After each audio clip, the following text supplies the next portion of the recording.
नमस्कार। चलिए आज चलते हैं एक बहुत ही खास आध्यात्मिक यात्रा के आखिरी पड़ाव पर। एक ऐसा सफर जो विश्वास, भक्ति और खोज से भरा हुआ है। ये यात्रा है भारत के 12 ज्योतिर्लिंगों में से एक मल्लिकार्जुन की। और ये बात कितनी सही है ना? ये सिर्फ एक मंजिल का अंत नहीं है। ये तो उस अनुभव का समापन है जो अपने साथ एक नई समझ और एक नई आध्यात्मिक शुरुआत लेकर आता है। तो लीजिए हम आ पहुंचे हैं अपनी 12 ज्योतिर्लिंग यात्रा के आखिरी पड़ाव पर, मल्लिकार्जुन।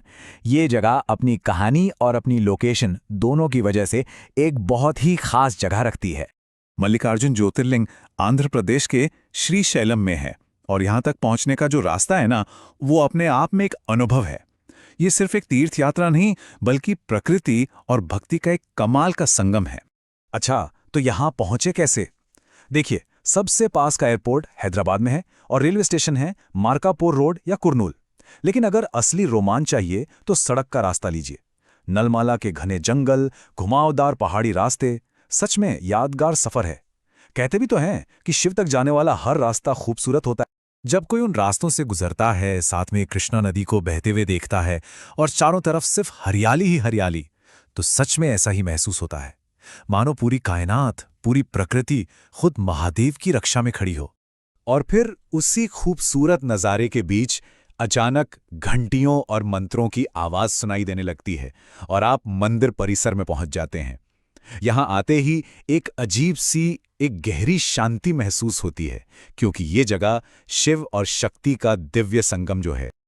लेकिन ऐसा क्यों है? मतलब इस ज्योतिर्लिंग को इतना अनोखा क्या बनाता है? यहाँ शिव और शक्ति एक साथ क्यों हैं? इस सवाल का जवाब एक बहुत ही प्यारी सी पौराणिक कथा में छिपा है।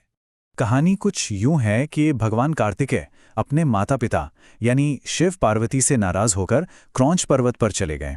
उन्हें मनाने के लिए शिव और पार्वती खुद यहाँ आए। पर जब कार्तिकेय नहीं माने तो शिव पार्वती ने फैसला किया कि वो यहीं ज्योतिर्लिंग और शक्तिपीठ के रूप में वास करेंगे। तो भगवान शिव मल्लिकार्जुन के रूप में और माता पार्वती भ्रामरांबा देवी के रूप में यहीं विराजमान हो गए। और यही इस जगह की सबसे बड़ी, सबसे खास बात है। ये शायद भारत की अकेली ऐसी जगह है जहां ज्योतिर्लिंग और शक्तिपीठ एक ही कैंपस में है। मतलब यहां शिव की ज्योति और मां की शक्ति दोनों का आशीर्वाद एक साथ मिलता है। तो चलिए अब जरा ये देखते हैं कि यहाँ दर्शन का अनुभव कैसा होता है और श्रीशैलम में और क्या-क्या है जो इस यात्रा को एक मुकम्मल तीर्थ यात्रा बना देता है। दर्शन करने का तरीका बहुत सीधा और सरल है। साफ सुथरे कपड़े पहनकर एकदम शांत मन से भगवान मल्लिकार्जुन को जल, फूल और बेलपत्र चढ़ाइए। और हाँ, इसके बाद मां भ्रामरांबा देवी के दर्शन करना बिल्कुल मत भूलिएगा। माना जाता है कि यहाँ दर्शन करने से जीवन में एक संतुलन और एक नई शक्ति आती है। मंदिर के अलावा भी श्रीशैलम में करने और देखने के लिए बहुत कुछ है। कृष्णा नदी में पाताल गंगा की पवित्र डुबकी है, रहस्यमयी अक्का महादेवी गुफाएं हैं, विशाल श्रीशैलम डैम है और नल्लमाला के जंगलों में रोमांचक सफारी भी है। मतलब यहाँ हर किसी के लिए कुछ न कुछ जरूर है। और जैसे जैसे शाम ढलती है, मंदिर में दिए जलने लगते हैं। मल्लिकार्जुन के दर्शन के साथ ही 12 ज्योतिर्लिंगों की ये महान यात्रा पूरी होती है। ये सिर्फ एक तीर्थ यात्रा का अंत नहीं है, ये तो अनगिनत सीखों और अनुभवों का एक निचोड़ है। सोचिए जरा, ये सफर शुरू हुआ था सोमनाथ के पवित्र तट से, जहां शिव की पहली ज्योति जली। वहां से हम उज्जैन पहुंचे, महाकाल की उस दिव्य भस्म आरती में शामिल हुए और फिर नर्मदा के शांत किनारों पर ओंकारेश्वर के दर्शन किए।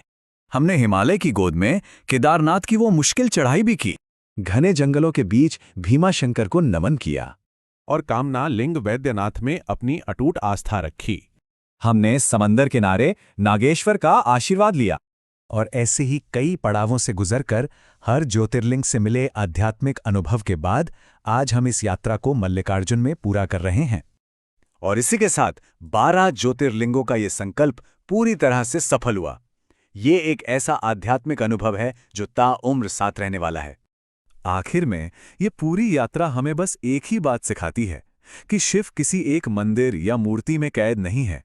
वो तो कण कण में है, इस प्रकृति में है, हमारे अंदर हैं। बस उन्हें महसूस करने के लिए एक विश्वास से भरा दिल और देखने वाली नजर चाहिए। ओम नमः शिवाय।